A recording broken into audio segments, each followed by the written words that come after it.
Hey guys, Sean, Leslie's Over Dummies. I had a question in the comments a few days back about where the video was to bypass the Tipx. I don't think I made one, and there's probably a reason for that, and that would be the Tipx that I bypassed is very finicky. The Tipx, the unscientific way of saying it is it needs to breathe when you fire. And if you know what I'm talking about, if you own one of these and you hear that kind of huff when you're pulling the trigger, if you half pull the trigger, that is your marker breathing. When I deleted the PRV in my other Tipx, what I found a lot of the time was, this is your firing valve here. What I was finding was this firing pin it became so stiff that I couldn't pull the trigger, and I actually bent this pin on a few occasions. I have it tuned now that it doesn't happen, but honestly, I think I'm losing power because of it.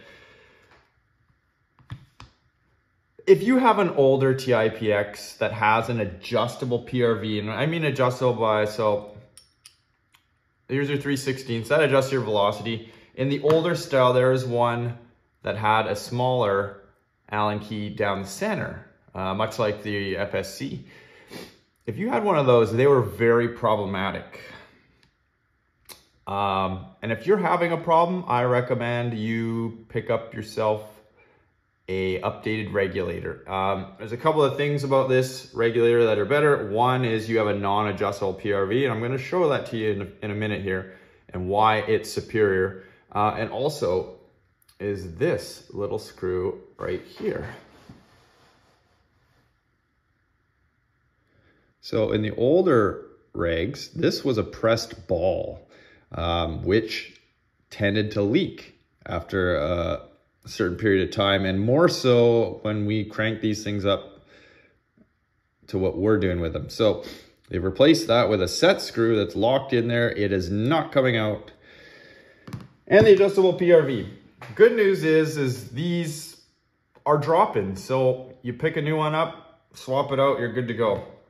So let's open this up and I'll show you why it is unnecessary to do a bypass in the Tipx. But then we're going to try anyways. So inside, there's your adjuster. Just threads out like that. Your regulator piston, or sorry, spring.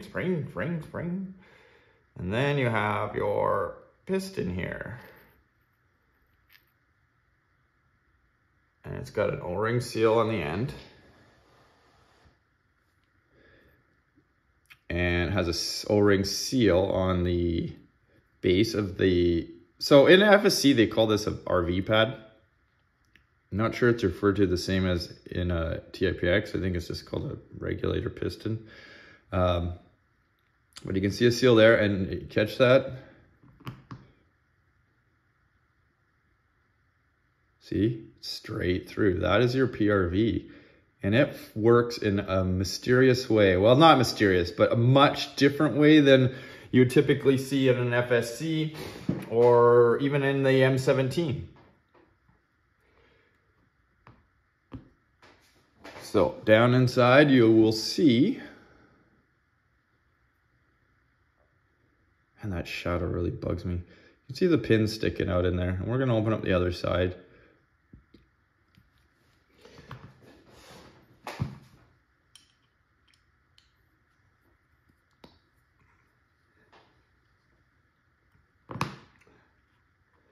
So the reason the Tipx, at least the new ones and the Berna TCRs, you can just crank the velocity right up and you don't get a blow off from the PRV is, so there are two chambers essentially in this regulator. So this is the inlet side, and for all intents and purposes, we're gonna say this is the outlet side.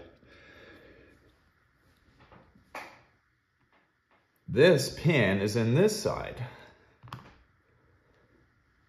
And you can see in its resting state, you have your velocity adjusted on this side. It's pressing this pin open and sealing the PRV. That's what makes a seal right there, is that pin on the end. When air pressure comes in the inlet side, it presses this piston open. But this moves in conjunction with it. And this reduced shank here on the pin. So I'll try and do this. Oops, wrong way. Oh, that was the right way, like this. So it's in the ready position, ready for gas. Air comes in this side, presses this piston up, which is how your velocity is set. It's the amount of tension you have on this spring. But this spring pushes this pin and follows this hole, which keeps your PRV blocked off. Air rushes in from the reduced shank here. And when the pressure equalizes, this piston will kind of settle back down.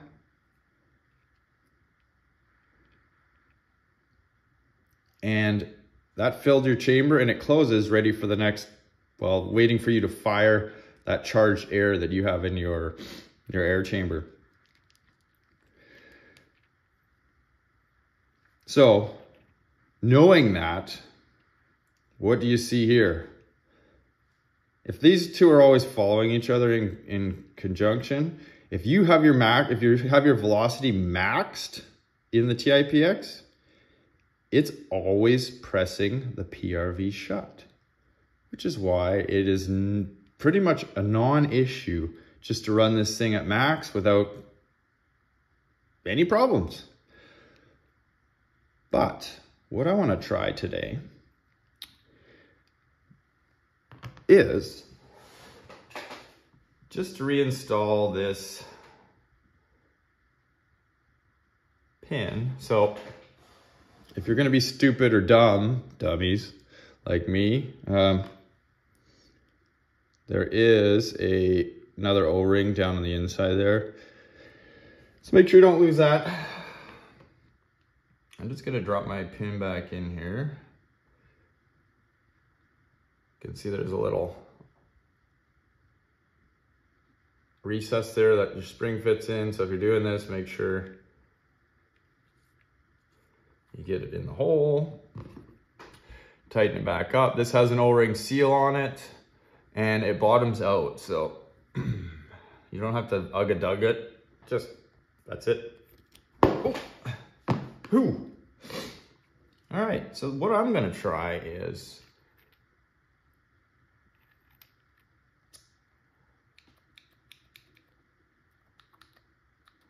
without the use of the velocity, or sorry, without the use of the regulator spring, I wanted to see if I could just pretty much bottom this cap out, which would act like a bypass.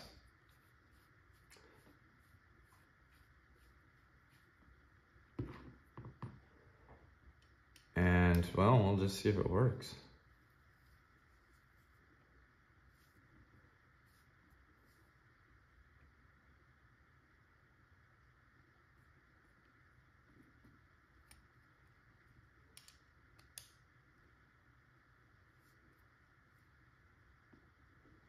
Okay, so that's bottomed out. So essentially what I've done here is removed any tension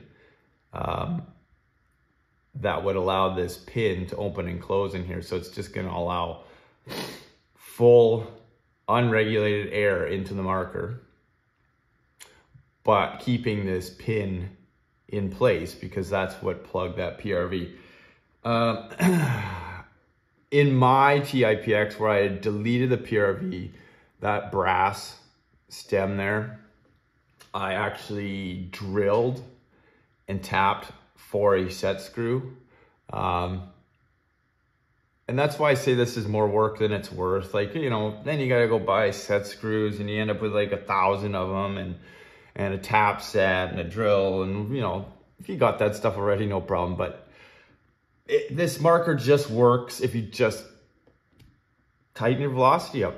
It will not leak. The PRV works money. Rune's gonna prove that. Because I sent him a new one, or I'm sending him a new one. Because he can't get this kind of stuff over there. And hopefully that'll cure his TCR issues. Anyways, so I will toss this back in the marker. Not gonna show you that. And we'll see if this version of the bypass and the Tipx works. Something else that's kind of bugged me about the Tipx is the safety. And it's that when you're moving from safe to fire, you have to overcome this black O-ring right here. And once it's in fire, it will not just fall back into safe mode because of this O-ring. So I'm gonna remove this black one and see how it behaves.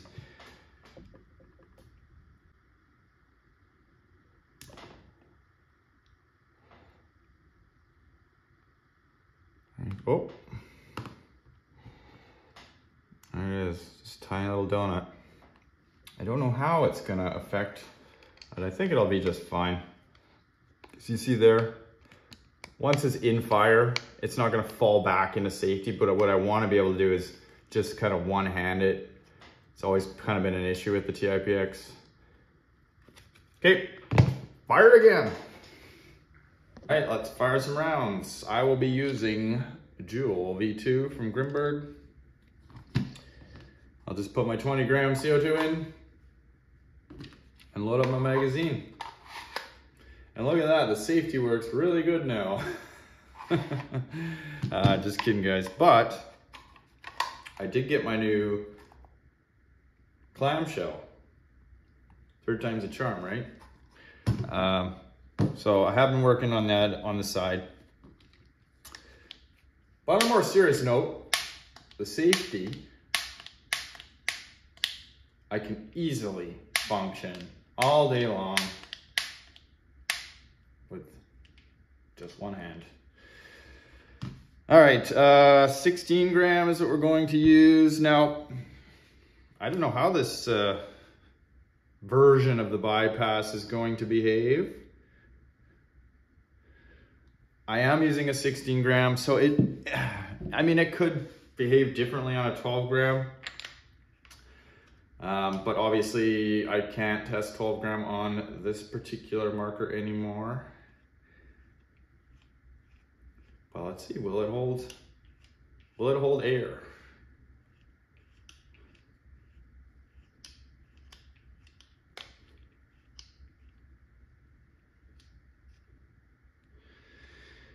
All right, so upon puncture, if it pisses out the back, well, it's a no-go.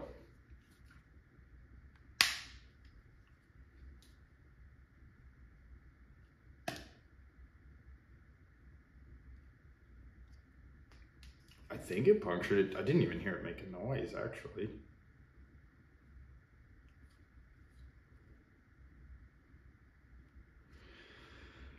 Well, assuming it punctured. I haven't tried this before, so I don't know how it was going to behave, but trigger pulled. Sure felt like the CO2, it did puncture. Well, let's see what it does. So we'll load these up. I think previously I shot 330 on this little stubby barrel. So will the bypass work and will I get more FPS? I don't know.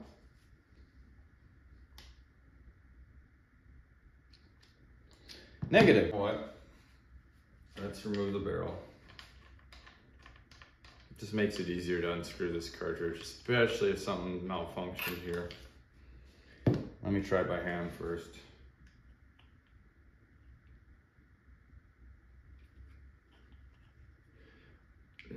It punctured. I'm sure of it. So this is gonna be an absolute waste of CO2.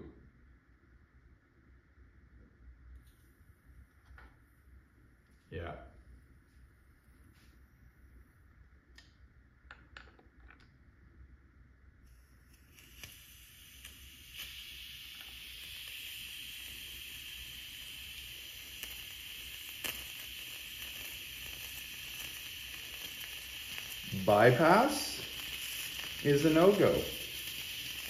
At least in that method. And a complete waste of CO2. So I'll just cut it here, and I'm gonna put my regulator spring back in. Well, there you have it. So ultimately,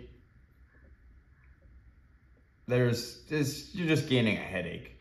And what I'll do is I'm gonna put it back together with the intact spring and piston. I'm going to max the regulator, and then we'll fire it. And just to demonstrate its full power when it's maxed, then there's no leaks. Really, if you want to go through the trouble, like I said, you're going to have to drill and tap the end of that and put a set screw in, essentially, which is just added expense for not a lot. So let's max this guy out.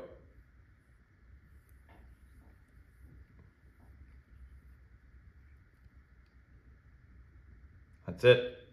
Bottomed out, guys. All right, I'll put it back together and we'll try her again.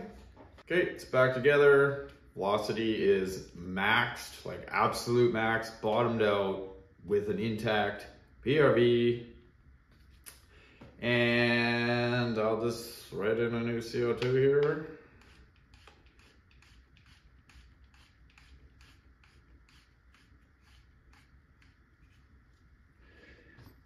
Put my barrel back in. It's a little bit cooler out these days. I don't know, I tested this a couple of weeks ago, I think, and I shot 330 on this little stubby barrel. So let's see what an intact reg does. And can the PRV handle it? And is it necessary to delete it?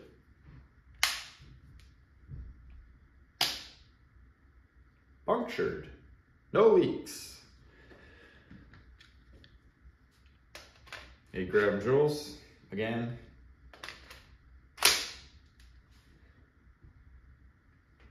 Chronograph. There it is.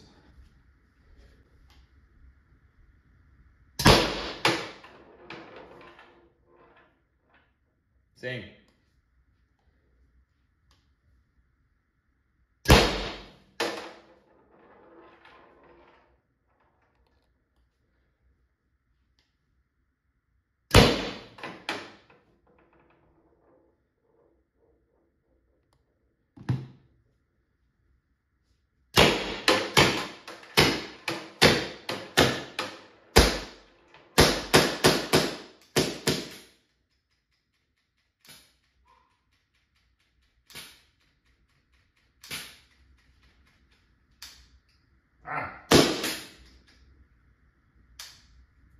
Stop. Hey, the CO2 is warming up because I fired so quickly, and it keeps recharging the chamber. Oh, did it again.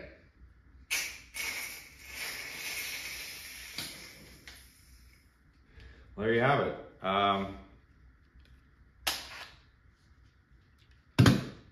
It's really not necessary to delete the PRV. If it becomes a problem, and it could be running CO2, you know, CO2 does, over time, damage your seals, especially if a lot of liquid's getting in there, and I'm pretty sure a lot of liquid's getting in there with the 16 gram. But I have been shooting just like this for, you know, I don't know, I probably got 200 rounds through this TIPX now with that 16 gram conversion, and I haven't had any problems yet. Doesn't mean I won't, but if I do,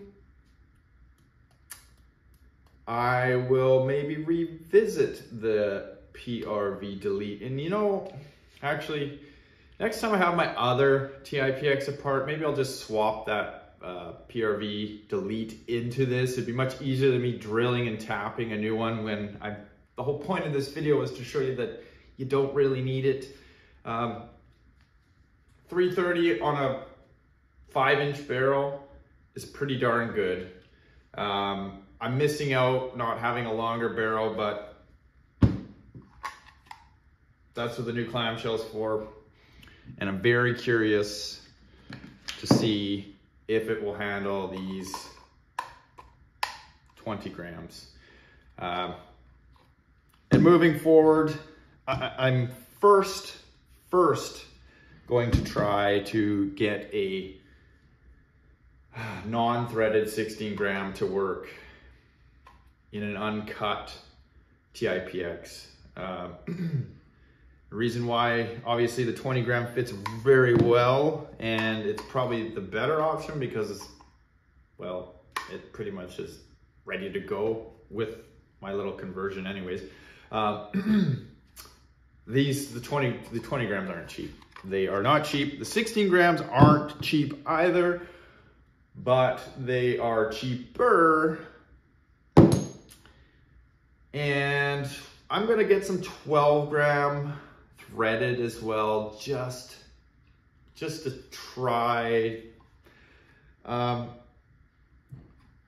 It is true that 12 gram, 16 gram, 20 gram, 88 gram, 90 gram, they don't, as the sizes go up, they don't offer more power. CO2 has the resting state of like 800, 850 PSI. What that boost is you're seeing from the 16 gram is the horizontal position of this CO2 and extra liquid getting into the marker. And that liquid allows further expansion down range of the actual air chamber. That liquid isn't ideal. That's not what you want to go in your marker, but it gives a healthy little boost at a cost that it probably speeds up the process of damaging your O-rings. But as I've said, 200 rounds through this guy without any issue yet.